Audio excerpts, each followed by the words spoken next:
Welcome to Miss Scarlett. Subscribe and don't miss out on Patreon. Have fun!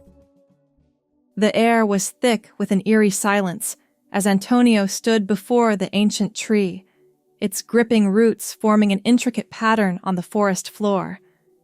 The tree seemed to whisper secrets, its gnarled branches reaching toward the sky in a silent plea. Is this thing even real?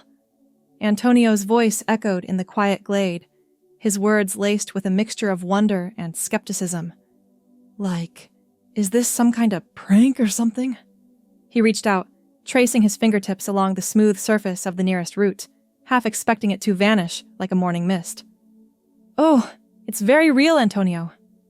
The reply came from an unexpected source, a rustling amongst the leaves high above. A crow, with feathers so black they shimmered with a hint of purple in the sunlight, perched on a branch, its beady eyes fixed on him. Antonio jumped back, startled. Whoa there, bird! You nearly gave me a heart attack! What are you doing here? The crow cawed, its voice carrying an uncanny hint of mirth. I could ask you the same question, little mortal. This place is sacred, reserved for those with true desire. Desire, huh? Antonio scratched his beard, a nervous habit he often fell back on when uncertain. Well, I guess you could say I have a desire to, experience something different. I'm tired of the same old routine, you know? Wake up, work my butt off, and for what? Just to pay the bills and repeat it all over again tomorrow. He kicked at the dirt with the toe of his boot, sending a small cloud of dust into the air. I don't know, a change, I guess. The crow locked its head, regarding him with a penetrating gaze. A change, you say? Be careful what you wish for, mortal. This tree holds the power to grant your desires, but such gifts often come with a price. Antonio's heart quickened at the prospect of adventure, his eyes sparkling with a newfound enthusiasm. I'll take my chances. I'm willing to pay the price for a chance to break free from this boring life. He straightened, squaring his shoulders, his voice steady. I wish to experience the world as a woman, to understand their strength, their struggles, everything. The crow cackled, an eerie sound that sent shivers down Antonio's spine. So be it. Your wish shall be granted, but remember, mortal, with great change comes great responsibility. Embrace your desire, but heed the consequences that follow. With a final caw, the bird took flight, its wings carrying it deep into the mysterious depths of the forest. Alone once more, Antonio felt a mixture of excitement and apprehension as he studied the tree before him. Show me then, he whispered, his voice laced with determination. Grant my wish, and let me experience this world anew. The ancient tree seemed to shudder, its branches swaying gently as if stirred by an invisible breeze. From within its gnarled heart, a faint light began to glow, growing brighter with each passing moment. As Antonio watched, transfixed, the light took on the shape of a delicate lace pattern, forming an intricate design that seemed to dance just out of focus. Then, with a soft whoosh, the light solidified, taking the form of a beautiful bra. It was unlike anything Antonio had ever seen, with cups of the softest ivory silk and straps that shimmered with a subtle silvery hue. The lace trim that edged the cups sparkled with a hint of magic, as if the very stars themselves had been woven into its delicate design. A gentle whisper, like the sighing of the wind, seemed to envelop him. You hold the key to your transformation, mortal. Wear this bra, and your wish shall be fulfilled. Without hesitation, Antonio took the bra, his heart pounding with anticipation. Let's do this, then. As the soft silk fit his skin, he felt a strange feeling, as if his very essence were being rewritten. His breath caught in his throat as his body began to shift and change. The transformation was swift, and, at the same time, agonizingly slow, a paradox that defied explanation. Antonio felt his muscles soften and reshape. His heart, which had once rested firmly in the center of his chest, now felt lighter, as if it had shifted position. The sensation was both peculiar and exhilarating. As his body contorted and molded itself into a new form, Antonio felt his face, now softer and more delicate, and his jawline graceful and refined. His skin took on a creamy hue, and his shoulders narrowed, giving way to a more slender frame. He brought a hand to his mouth, his lips now full and plump, his breath coming in short gasps as he felt the changes happening within him. "Oh, my..." The voice that emerged from his lips was higher, softer, and filled with surprise. He stood on tiptoes, his hands reaching out, as if searching for support in this new body. His entire sense of balance had shifted, and he felt a strange sensation of vulnerability mixed with power. It was then that Antonio looked down and realized that his clothes no longer fit. "I need to get home," he said, his voice pitching higher with a mixture of panic and delight. "This is crazy." With that, he dashed off through the forest, his lithe form moving with a newfound grace as he navigated the trees with ease. The journey back to civilization felt both familiar and utterly foreign. Antonio, now in the body of a woman, found himself marveling at the little things. The way the sunlight filtered through the trees, the feel of the wind on his skin, now soft and sensitive. He stopped by a small stream, captivated by the way the water played with the light, creating glittering patterns that danced before his eyes. "Wow," he whispered, his breath forming little clouds of condensation in the cool air. "Everything feels so intense." Continuing on his way, Antonio soon reached the outskirts of town, where he paused, suddenly conscious of his appearance. He had never felt so exposed, so visible, and yet, at the same time, he felt an inexplicable sense of empowerment. Straightening his shoulders, he stepped forward with renewed determination, ready to face whatever came his way. As Antonio stepped into his apartment, he couldn't shake the feeling of disbelief that washed over him. The transformation had been so sudden, so complete, that he found himself questioning the very nature of reality. He caught a glimpse of his reflection in the hallway mirror and stopped dead in his tracks, his breath catching in his throat. The face that stared back at him was both familiar and utterly foreign. His features had softened, taking on a delicate feminine quality that he had never possessed before. His eyes, once a deep brown, now sparkled with a hint of green, framed by long, dark lashes that fluttered with each blink. His lips, full and pouty, parted slightly in a gasp of surprise. "Is that me?" he whispered, his voice now a melodic alto that sent shivers down his spine. He reached out, his fingertips brushing against the cool surface of the mirror, as if trying to confirm that the image before him was real. As he stood there, transfixed by his own reflection, a sudden realization hit him. "I need a name," he murmured, his brow furrowing in concentration. "I can't go around calling myself Antonio anymore. It just doesn't fit." He let his mind wander, searching for a name that felt right, that captured the essence of who he had become. And then, like a bolt of lightning, it came to him. "May," he said, his lips curving into a smile. "My name is May." With a newfound sense of purpose, May made her way to the bedroom, her steps light and graceful. She flung open the closet doors, her eyes widening at the sight of the clothes that hung before her. Shirts, pants, and jackets that had once fit her masculine frame now seemed impossibly large and bulky. "I can't wear these," she muttered, her fingers skimming over the rough fabric of a flannel shirt. I need something different. She rummaged through the closet, searching for anything that might suit her new body.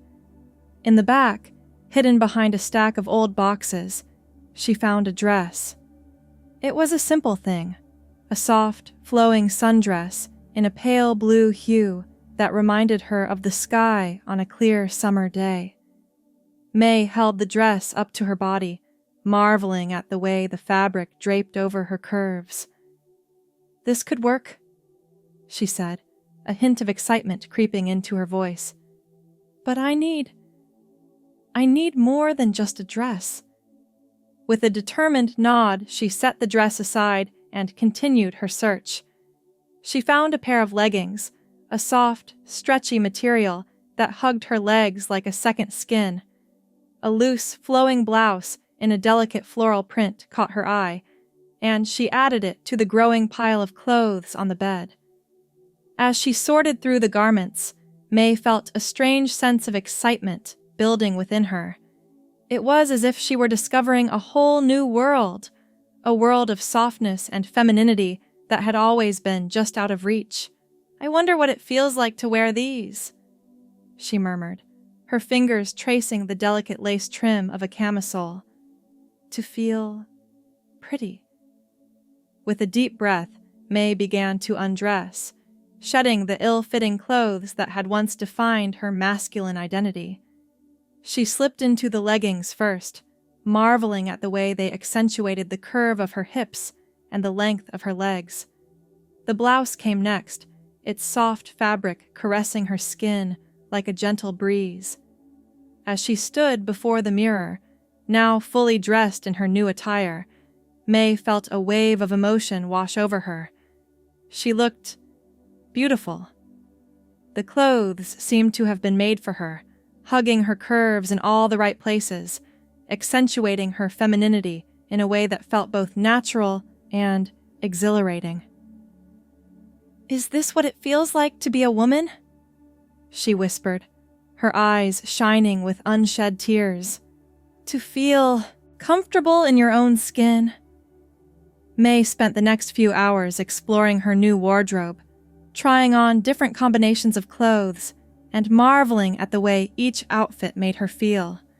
She twirled before the mirror, watching the way the skirts of her dresses flared out around her, the way the delicate fabrics danced against her skin.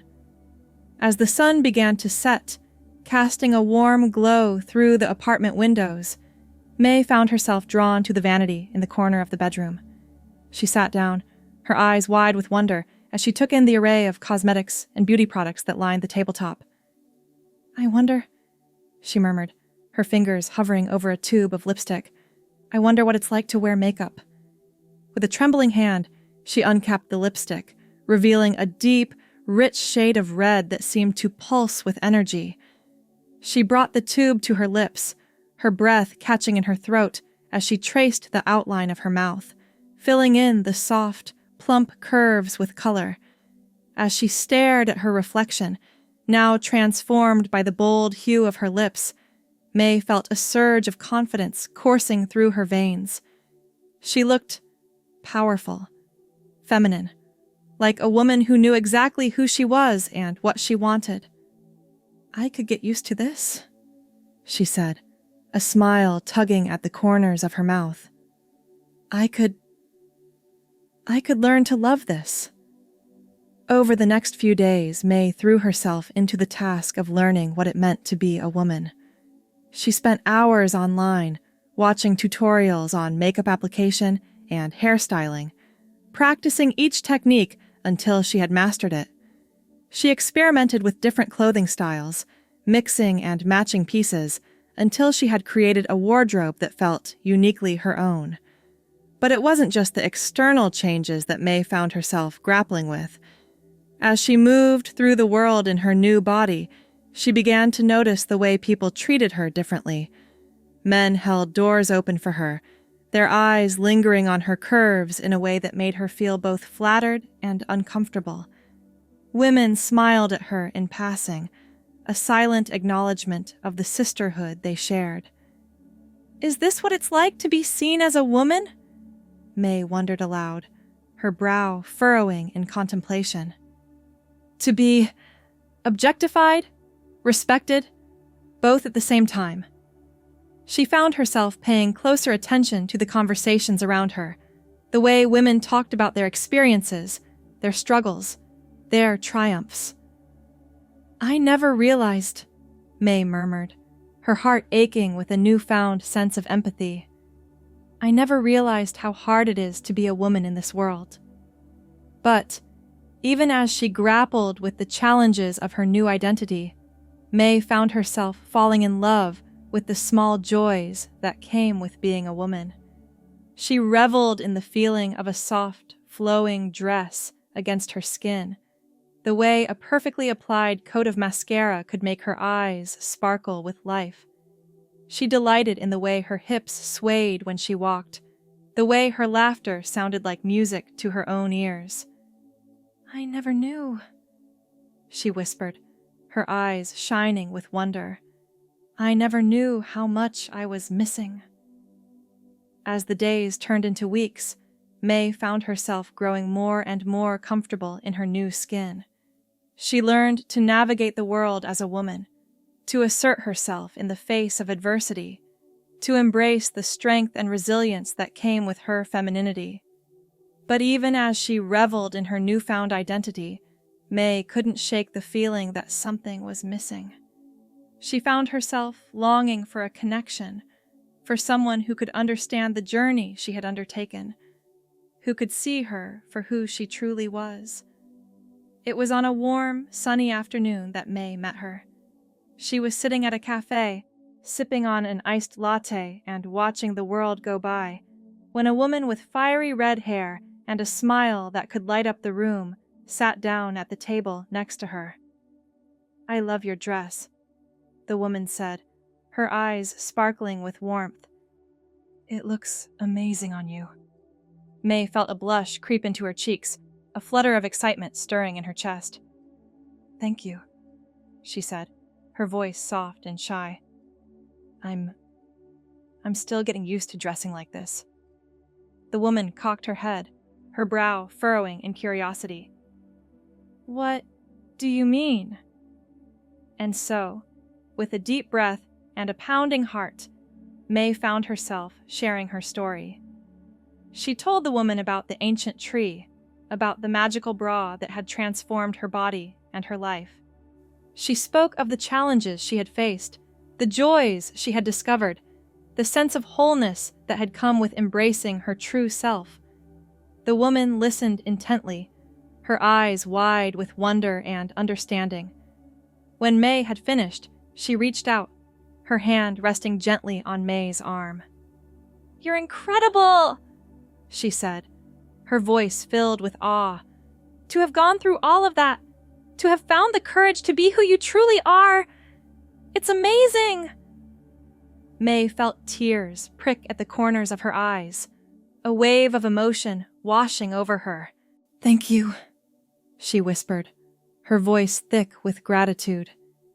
You have no idea how much it means to hear you say that. The woman smiled, her hand squeezing May's arm gently.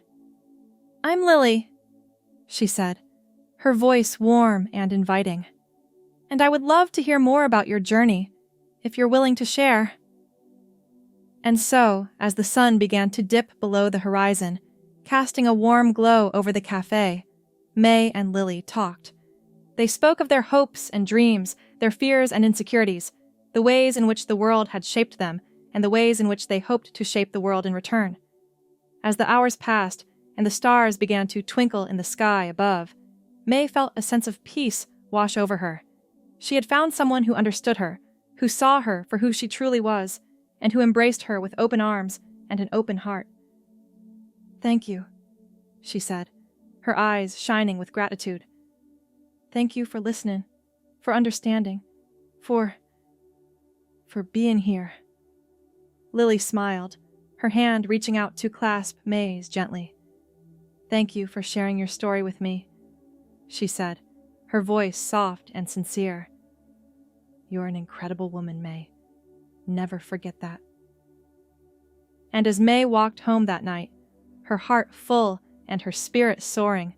She knew that she had found something precious. She had found a friend, a confidant, a partner in the journey of self-discovery and self-love. She had found herself in all her strength and beauty and vulnerability, and she knew that she would never let go of that truth again. She was May, a woman of courage and resilience, of grace and power, and she was ready to take on the world, one step at a time. Thanks for watching, my girlies! Be sure to check out Patreon for more!